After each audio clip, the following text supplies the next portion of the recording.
అధిక బరువు అనేక సమస్యలకు కారణం. సాహితీ యోగా ఆన్లైన్ క్లాసులో జాయిన్ అవ్వండి. Hello everyone, welcome to Suman TV. నేను మీ అనుష. ఈరోజు మనతో ఉన్నారు డాక్టర్ ఏ మాలతి శ్యామ్లా గారు, senior medical officer of nature cure hospital and director of Vemana yoga research institute.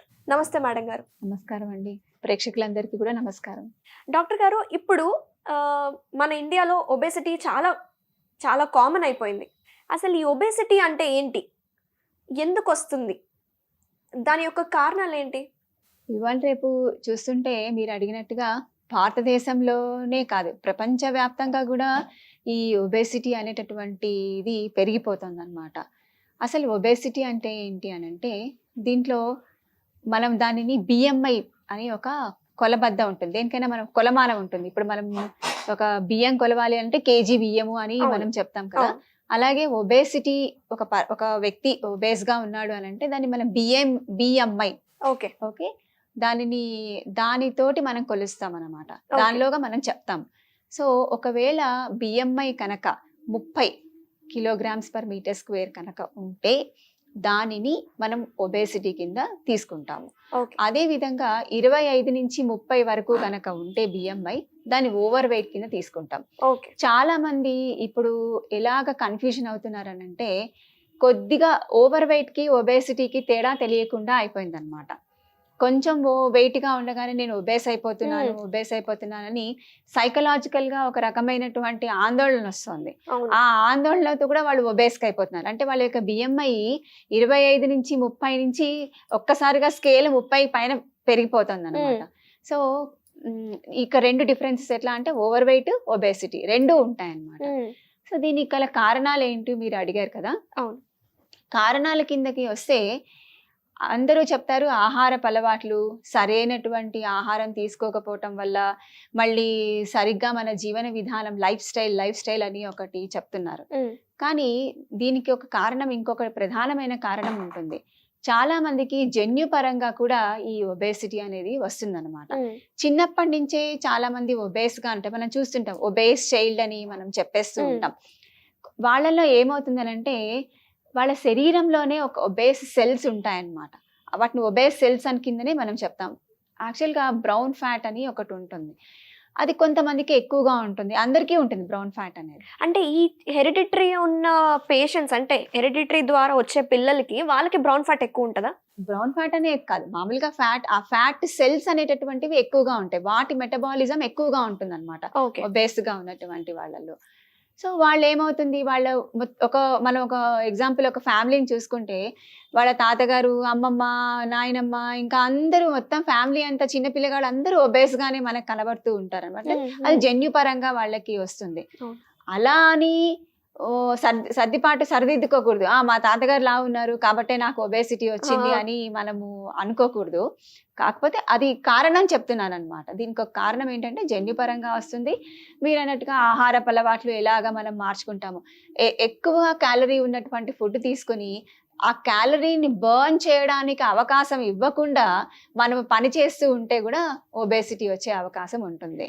ఇంకా ఒకటి ఏంటి అనంటే, కొన్ని రకాలైనటువంటి మందులు వేసుకోవటం వల్ల కూడా ఒబేసిటీ వస్తుంది. లాంగ్ స్టాండింగ్ గా మనం స్టిరాయిడ్స్ తీసుకుంటూ ఉంటారు కొంతమందికి. ఇవాళ రేపు ఒక అధ్యయనంలో తేలింది ఏంటంటే, బీపీ మెడిసిన్స్ కంటిన్యూస్ గా లాంగ్ గా వేసుకుంటున్నటువంటి వాళ్ళలో కూడా ఈ ఒబేసిటీ వస్తుందని అధ్యయనాలు తెలిపాయన్నమాట. అంటే తెలుస్తున్నది. అంటే ఈ స్టిరాయిడ్స్ ఎవరైతే వాడతారో, ఈ స్టిరాయిడ్స్ ఎప్పుడు వస్తాయి అని అంటే, కొన్ని రకాల కొన్ని వ్యాధులకి స్టిరాయిడ్స్ ఈజ్ అల్టిమేట్ సొల్యూషన్ ఉంటుంది. సో అవి కనుక ఎక్కువగా వాడుతూ ఉంటే, హార్మోన్స్ కనుక ఎక్కువగా తీసుకుంటుంటే, సపోజ్ ఫర్ ఎగ్జాంపుల్ ఏమీ పని చేయలేదు అనుకోండి, ఇంకా ఆ వ్యక్తికి మనం ఆ హార్మోన్సే ఇవ్వవలసి ఉంటుంది ఎక్స్టర్నల్ గా. సో ఆ హార్మోన్స్ కనుక ఎక్కువగా తీసుకునేటటువంటి మెడిసిన్ తీసుకునే వాళ్ళల్లో కూడా ఈ ఒబేసిటీ అనేటటువంటిది వస్తుందన్నమాట. ఓకే, ఇప్పుడు పిల్లలకి ఈ రోజుల్లో ఎలా అయిపోయిందంటే, ఇన్స్టెంట్ గా పేరెంట్స్ జంక్ ఫుడ్ లాంటివి అలవాటు చేసేస్తున్నారు. వాళ్ళ బాక్సుల్లో ఏదో ఒకటి చిప్స్ లాంటివి కానీ ఏమో ఒకటి ఇస్తున్నారు. సో ఇలాంటివి కంటిన్యూస్ గా తినడం వల్ల కూడా చిన్నపిల్లలకి ఒబేస్ అవే అవకాశాలు ఉన్నాయా? డెఫినెట్ గా ఉంటాయి. మనం చైల్డ్ ఒబేసిటీయే కాదు, మనం ఏం చేస్తున్నామనంటే ఈవెన్ మనం కూడా అడల్ట్స్ కూడా ఏం చేస్తున్నామనంటే వాళ్ళకి ఒక అడిక్షన్ లాగా ఇచ్చేస్తున్నాం అన్నమాట. అడిక్ట్ అయిపోయారు వాళ్ళు. అవును, ప్రతిరోజు షాప్కి వెళ్ళి చూపించేసి నాకు ఇది కావాలి అది అంటే ఈ రకమైనటువంటి ఫుడ్ కావాలి అని చూపిస్తున్నారు. అంటే మనమే వాళ్ళకి దాన్ని అడిక్ట్ చేసేస్తున్నాము అని నేను అనుకుంటాను. ఎందుకనంటే ఎవరు కూడా ఆకలేస్తుంది అనేసనంటే 2 ఫ్రూట్స్ పెట్టి కట్ చేసి మనము ఇవ్వట్లేదు. ఉన్నటువంటి వాళ్ళకి బద్ధకం ఎక్కువ అవుతోందా లేకపోతే టైమే లేకపోతుందా అనేటటువంటిది ఆలోచన చేయాలి. ఇక్కడ ఇంకొక విషయం ఏమిటి గమనిస్తున్నామనంటే పూర్వకాలంలో మనకి పూర్వకాలంలో చూస్తే అందరూ పొలంకి వెళ్ళి పనిచేసేవాళ్ళు. అంటే ఇప్పుడు మనం పొలాలు లేవు, పని చేయటం లేదు.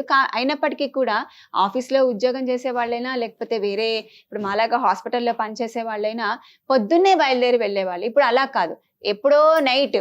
అంటే మనం software has given lot of changes in the modifications అయిపోయాయి. కంఫర్ట్ జోన్ లోకి వెళ్ళిపోతున్నారు. కంఫర్ట్ జోన్ ఒకటే కాదు, ఇక్కడ ఏమైపోతుందంటే జీవన యొక్క స్టైల్ కూడా మారిపోయింది. వాళ్ళకి అక్కడ పొద్దున అవుతుంది అంటే మనకి ఇక్కడ అర్ధరాత్రి అవుతుంది. వాళ్ళు మేల్కున్నారు అనేసి అంటే మనం ఇక్కడ మేల్కుంటున్నాము.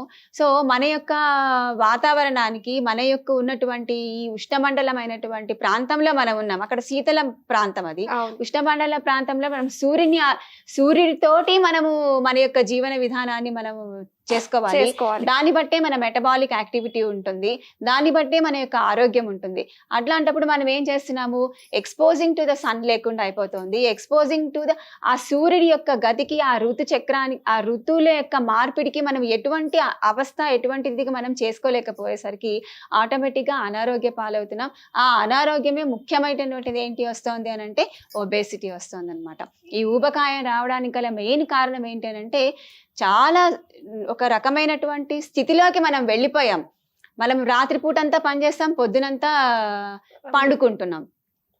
సో రివర్స్ అయిపోతుంది, రివర్స్ అయిపోతుంది అనమాట. బయాలజికల్ క్లాక్ అంతా ఉల్టా, ఐ మీన్ టు సే తిరిగిపోతుంది అనమాట. ఇట్లా వెళ్ళాల్సింది అపసవ్యంగా తిరిగేసరికి శరీరంలో యాక్టివిటీ కూడా అపసవ్యంగానే తిరుగుతుంది. ఇంకొకటి కూడా నేను చెప్తాను, మనం ఇక్కడ పుట్టాం, మన భారతదేశంలో మనం పుట్టాం. ఈ రకమైనటువంటి వాతావరణానికి మన జీన్స్ అనేటటువంటివి మన పూర్వకాలం నుంచి మనకు ఉన్నటువంటి జీన్స్ దీనికే అలవాటు పడిపోయి దీనికే ఇది అయిపోయి ఉంటాయి. కానీ అక్కడ ఉన్నటువంటి వాటికి దానికి మనం అలవాటు కాలేం. ఇవాళ రేపు మేము ఒక సర్వే చేస్తుంటే మా దగ్గర ఉన్న పేషెంట్స్ మేము గమనిస్తూ ఉంటే ఈ సాఫ్ట్వేర్ ఎంప్లాయీస్కే ఎక్కువగా ఈ రకమైనటువంటి ప్రాబ్లమ్స్ అన్నీ వస్తున్నాయి. మెయిన్గా ఒబేసిటీ వస్తుంది. దాని తద్వారా ఒబేసిటీ నుంచి వచ్చేటటువంటి రకరకాలైన ప్రాబ్లమ్స్ అన్నీ కూడా మనము వాళ్ళల్లో చూస్తాము. అదే కాకుండా ఈవెన్ మామూలుగా సాఫ్ట్వేరే కాదు, మిగతా అందరికీ కూడా ఇలాంటి ప్రాబ్లమ్స్ ఎందుకు వస్తుంది అని అంటే ఎక్కువగా తామసికమైనటువంటి ఆహారాన్ని వాళ్ళు తీసుకుంటున్నారు అన్నమాట. సింపుల్ గా ఇంట్లోనే ఉండి డైట్ ఫాలో అవ్వాలంటే ఎలాంటి డైట్ తీసుకోవచ్చు? ఇంట్లోనే ఉండు తగ్గాలి అని అనుకుంటే అన్ని పోషక పదార్థాలు రావాలి, శరీరానికి అన్ని అలవాటు కావాలి అని అనుకుంటే ఇప్పుడు మనం చెప్పేటటువంటి చిరుధాన్యాలు ఉన్నాయి కదా, పొద్దుపూట రాగి మాల్ట్ తీసుకోవచ్చు, లేదా తేనె నిమ్మకాయ రసం తోటి ఒక జ్యూస్ లాగా చేసుకొని తాగొచ్చు, లేదంటే ఓట్స్ మనకి దొరుకుతున్నాయి కదా. ఒక చిన్న డౌట్ ఉంది మేడం, ఇప్పుడు తేనె నిమ్మకాయ తీసుకోవచ్చు అన్నారు కదా, అది హాట్ వాటర్ లో కొంతమందికి వ్యూవర్స్ కి అలాంటి క్వశ్చన్స్ కూడా ఉన్నాయి. హాట్ వాటర్ లో తీసుకోవాలా లేకపోతే నార్మల్ వాటర్ లో లేకపోతే లూక్ వామ్ వాటర్ లో తీసుకోవాలా అనేది కూడా కొన్ని. ఎప్పుడైనా ఏ సీజన్ కైనా lukewarm water is best. వేడి నీళ్ళు చల్ల నీళ్ళు అని కాదు, lukewarm water is best. స్నానానికైనా సరే lukewarm water is best, తాగడానికి కూడా lukewarm water is best. Okay, so అట్లా తేనె నిమ్మకాయ నీళ్ళు తీసుకోవచ్చు. అన్నిటికన్నా ముఖ్యంగా ఏంటనంటే రోజులో కనీసము 2 నుంచి 3 లీటర్ల మంచినీళ్ళు తాగడం ఈజ్ అ బెస్ట్. ఓకే, చాలా మంది అనుకుంటారు ఉద్యోగం చేస్తున్నాము, మాకు ఆడవాళ్ళలో ముఖ్యంగా ఆడవాళ్ళలో ఏమొస్తుంది అని అంటే వాళ్ళకి ఇబ్బంది వస్తుంటుంది, అన్ని నీళ్లు తాగేసి మేము బయటకు వెళ్తున్నాము అనేసి అంటే. సో దానికి ఎలా చేసుకోవచ్చు అని అంటే పొద్దున్నే లేచిన తర్వాత 1 లీటర్ మంచినీళ్ళు తాగొచ్చు. అంటే 3 నుంచి 4 గ్లాసుల మంచినీళ్ళు తాగితే ఇంట్లోనే ఉంటాం 8 గంటల వరకు. సో ఆ ప్రాబ్లం అక్కడ అయిపోతుంది. ఆఫీస్లో ఉన్నప్పుడు 1 లీటర్ మంచినీళ్ళు తాగితే అక్కడ కూడా అవుతుంది. ఇంటికి వచ్చేసిన తర్వాత మళ్ళీ ఇంకొక లీటర్ మంచినీళ్ళు తాగితే, అంటే రోజులో మనం ఒక 3 లీటర్ల మంచినీళ్ళు కనుక తీసుకుంటే చాలా మన బాడీలో ఉన్నటువంటి టాక్సిన్స్ అన్ని బయటకు వెళ్ళేటటువంటి అవకాశం ఉంటుందన్నమాట. సో దాంతో పాటుగా పొద్దున్నే మనము తేనె నిమ్మకాయ నీళ్ళు తీసుకోవచ్చు. దాని తర్వాత రాగి మాల్ట్ ఒకటి తీసుకోవచ్చు. అట్లాగే మనము స్ప్రౌట్స్ ఉంటాయి కదా, స్ప్రౌట్స్ ఏవైనా స్ప్రౌట్స్ తీసుకోవచ్చు. అంటే పెసలు తీసుకోవచ్చు, పల్లీలు నానబెట్టచ్చు, రాగులు నానబెట్టచ్చు, మెంతులు తీసుకోవచ్చు, శనగలు, పెద్ద శనగలు అంటారు, చిన్న శనగలు అంటారు, అవి కూడా మనం నానబెట్టుకొని తినొచ్చు అనమాట. కాకపోతే ఏంటంటే అవి ఇన్ని చాలా చాలా నానబెట్టుకోవాల్సిన అవసరం లేదు. 1 చెంచాడు, కొన్ని కాసిని మాత్రమే నానబెట్టుకొని అవి తింటే, ఎందుకంటే అవి కొంచెం తిన్నా దానిలో ఉన్న పోషక పదార్థాలు మనకి వస్తాయి. దానిలో ఉన్న వైటమిన్ సి, మొలకెత్తే వాటిలో వైటమిన్ సి ఉంటుందని అందరికీ తెలుసు. అది కూడా మన శరీరానికి అన్ని కాలాల లోపల, అంటే ఎండాకాలం, వానాకాలం, శీతాకాలం అనేది ఏం లేదు, అన్ని కాలాల లోపల కూడా ఇది మనము తీసుకోవచ్చు అనమాట. లంచ్కి ఏం చేయొచ్చు అనంటే, మనం మామూలుగా రోజు తినేటటువంటి ఆహారాన్ని, అంటే చపాతీ తినేవాళ్ళు చపాతీ తినచ్చు, అన్నంతో పాటు కూర, పచ్చడి, సాంబారు, పెరుగు వేసుకొని తినేవాళ్ళు అది తినచ్చు. రొట్టెలు తినేటటువంటి వాళ్ళు చపాతీ, కర్రీ. కాకపోతే ఏంటనంటే వెయిట్ తగ్గాలి అనుకునేటటువంటి వాళ్ళు అన్నం తినేసరికి ఏమవుతుందనంటే, కూరకు కొంచెం అన్నం, పప్పుకు కొంచెం అన్నం, చారు కన్నం, సాంబార్ కన్నం, అది ఇంత అయిపోయి ఇంత అయిపోతుంది.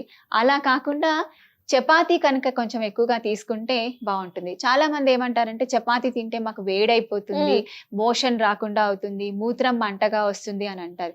అట్లా వచ్చినటువంటి వాళ్ళు, అలా ఉన్నటువంటి వాళ్ళు చపాతీలో కొంచెం రాగి పిండి కలుపుకుంటే, అంటే దానిలో చలువ కదా, రాగులు చలువ అంటాము, అలాగే కొంచెం సజ్జల పిండితో కానీ, అంటే ఇక్కడ మిల్లెట్ డైట్ వస్తుంది, గోధుమ డైట్ వస్తుంది, సెటైటీ ఉంటుంది. అప్పుడు ఏం చేయొచ్చు అనంటే, వాళ్ళు కొంచెం తిన్నా కడుపు నిండిపోయేటటువంటివి, అంటే ఇప్పుడు సొరకాయ కూర ఉంది, బీరకాయ, పొట్లకాయ, ఇలాంటి కూరలు ఉన్నాయి.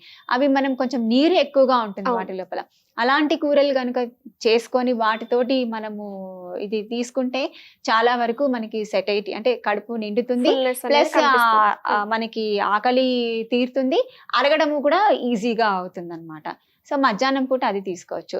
తర్వాత 4 o'clock టైం లోపల ఇంకొకటి ఏంటంటే, తప్పకుండా మజ్జిగ కానీ పెరుగు కానీ తప్పకుండా తీసుకోవాలి.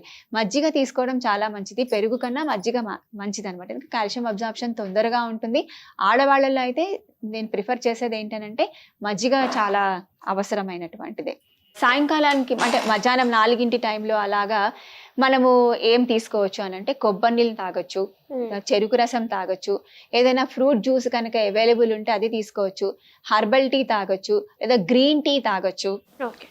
ఇంకా సాయంకాలం డిన్నర్ టైం లోపల, అంటే 6:30, 7:30 అది చేయడం, అది నేను చెప్తే చాలా ఇంపాసిబుల్ అని అనుకుంటున్నారు. అంటే 7 o'clock లోపల మేము ఎక్కడ తింటామని, ఎందుకంటే అర్ధరాత్రి 12కి అన్నం తింటున్నారు ఇవాళ రేపు. సో అలా కరెక్ట్ కాదు. ఈ రోజు బాగానే ఉంటుంది, 2 రోజులు బాగానే ఉంటుంది, శరీరం ఇంకో రోజు 4వ రోజు, ఒక 4 నెలల అయ్యాక గాల్ బ్లాడర్లో స్టోన్స్ ఎందుకు వస్తున్నాయంటే, అర్ధరాత్రి భోజనాలు చేస్తున్నారు కాబట్టి ఎక్కువగా fatty livers, gall bladder stones ఎక్కువ వస్తున్నాయి అనమాట. పాపం శరీరం అది చాలా, we have to take care about the body అనమాట. లైక్ గాజు వస్తువుని ఎలా చూసుకుంటామో అలా మనం చూసుకోవాలి. సో సాయంకాలం పూట డైట్ ఎక్కువగా ఈవినింగ్ అంటే నాన్ రైస్ మీల్ ఏదైనా సరే తినవచ్చు, అంటే తొందరగా జీర్ణం అయ్యేటటువంటివి.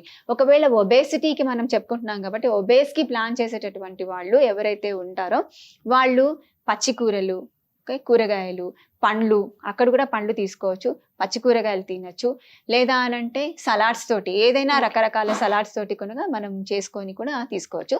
మజ్జిగ కూడా తీసుకోవచ్చు అనమాట. అలాగా చాలా మందికి మళ్ళీ దీంట్లో డౌట్ వస్తుంది, డయాబెటీస్ ఉన్నటువంటి వాళ్ళు, ఒబేస్గా ఉన్న వాళ్ళు ఇలా తీసుకోవచ్చా అని అనేసి.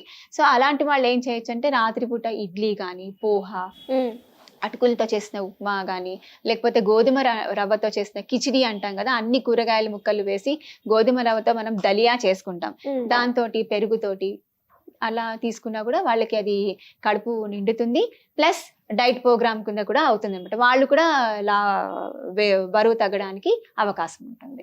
ఇలా మనం డైట్ ప్రోగ్రామ్ చేసుకోవచ్చు. సో మాకు అర్థమైనని చెప్పినందుకు చాలా ధన్యవాదాలు. Thank you madam. నమస్తే.